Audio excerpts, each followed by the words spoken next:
Hi friends, today I wanted to just show you how powerful colors can be.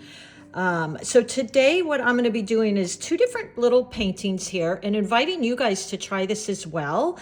And I'm going to be using an analogous, what's called an analogous color palette. You see me talk about this a lot. And all that means is typically they're colors that are just neighbors on the color wheel. So they're right next to each other. They create a lot of flow and harmony as compared to using complementary colors, which are really gonna pop. They're really going to have a little bit more focus and make a little bit more of a story. And I think it's important to know these things. So again, this is analogous. Now the browns I'm just adding in because I love to add some brown in to kind of neutralize my color palettes. The colors I will be using though will be all these purples. And if you have the Mylang, Paul Rubens Mylang palette, they're basically gonna be next to each other here. So those are gonna be for my analogous. And then for the complementary, those are colors that are opposite on the color wheel. They are beautiful together. You see these in a lot of abstracts and really fun like pop art. And so I'm going to do examples of both so that you can play with this as well and see what kind of feelings they evoke in you. So the complementary is that I'm using are purples and yellow greens and sap greens. And then again, just a touch of brown to kind of neutralize things out a little bit. And then I'll be using the violets, violet red, a little bit of a blue purple for my analogous colors because they are neighbors on the color wheel. And see what you think here. And I hope you'll play with this and just notice what kind of feel you have when you use the different combinations. So let's go ahead. Again, I'm using my Paul Rubens Mylang. This is their student palette. Fantastic. I'm just couldn't be more thrilled that you guys are enjoying this. You can always move up to the Paul Rubens professional palettes, which have that little bit higher light fastness, but these are fantastic. The other thing too is, you're going to notice when you buy color palettes, some of them are maybe not going to have your favorite color. This palette has all my favorite colors, the greens, the blues, the reds. So that's one of the reasons I really enjoy it. I think they really did well here, Paul Rubens. All right, so let's get started. By the way, I'm using my 8 brush, but feel free to use any brush that you might have here. I'm always sharing the Degatos, which is a set. Let me grab a few here. For beginners, if you don't want to make that huge, $10 per brush investment into Paul Rubens until you feel like you're really going to be doing more watercolors, there's this fabulous little Degato set of 10 for, I think it's like $10. It's under $15 and you get 10 of them. I've been using these for over a year. They're fantastic, but you can use any 8 brush you have and I will list supplies down below for you. My brushes are currently sold out, but use what you have. And then I've been a little obsessed with these little journal pads. I love them. They are awesome paper. They have some great texture. I almost want to say they're rough, but they say they're cold pressed, 140 pound. And that's what I'm going to be painting on today. I'm going to get some of my purples ready in my little Meeden Daisy palette here. I like this Daisy palette because I can hold it in my hand like this, which makes it really portable and just easy to use. So first I'm going to go with the analogous colors, which will be all these purples. And so let me get those into my palette here. And then we will go ahead and get started. I'm going to also use that pinky red violet because I just love it. So you can see all these are pretty similar. Might just add a tiny bit of blue to that one. So it's a little bit more of a purpley blue.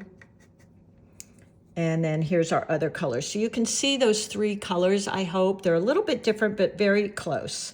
And I see I just dripped on there. Let's just tap that off. There we go, no worries.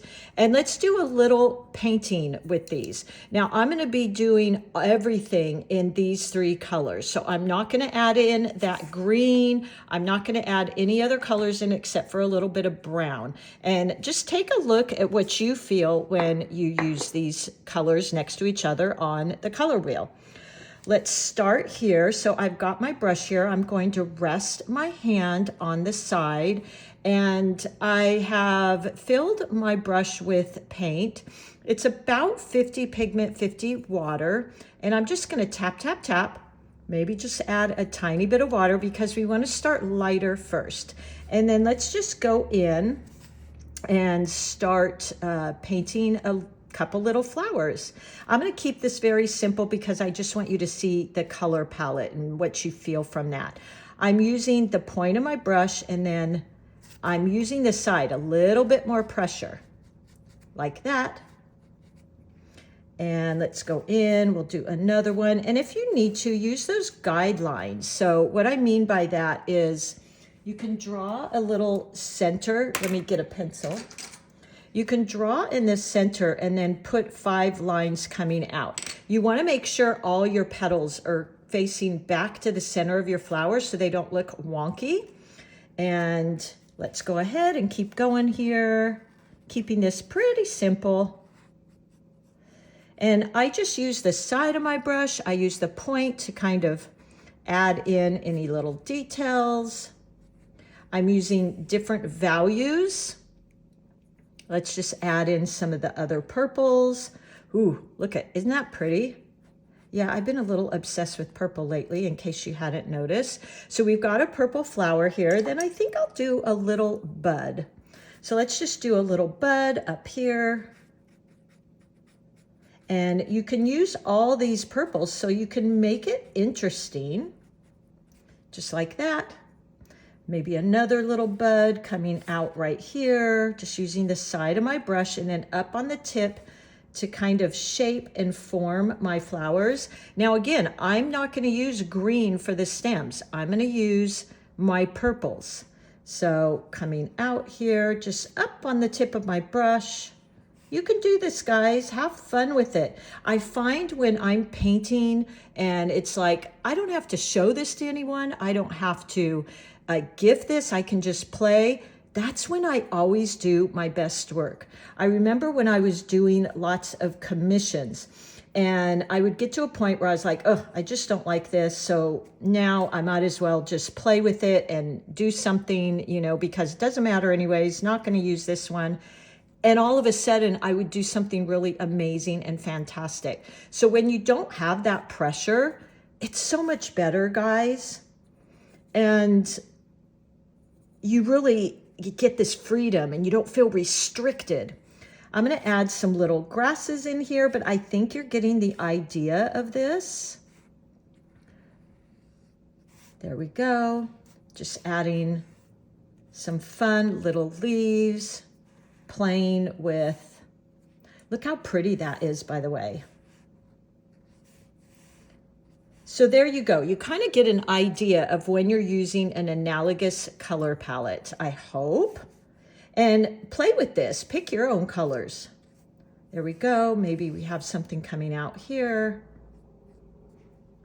And let's see, what could we make this? How about if we make that a petal? Another little bud we could put in here. But I think you get where I'm going with this. I'm trying to keep this triangle. I love working in 3, so maybe I'll just leave that as it is. But you're getting the gist, and you can make this interesting by using different color values. So some of the values, what I mean by that is some of the values are going to be lighter. So let's say I have this dark value purple. See that? And then I add a little water. Now I have a lighter value, kind of a mid value. And then I have a really light value.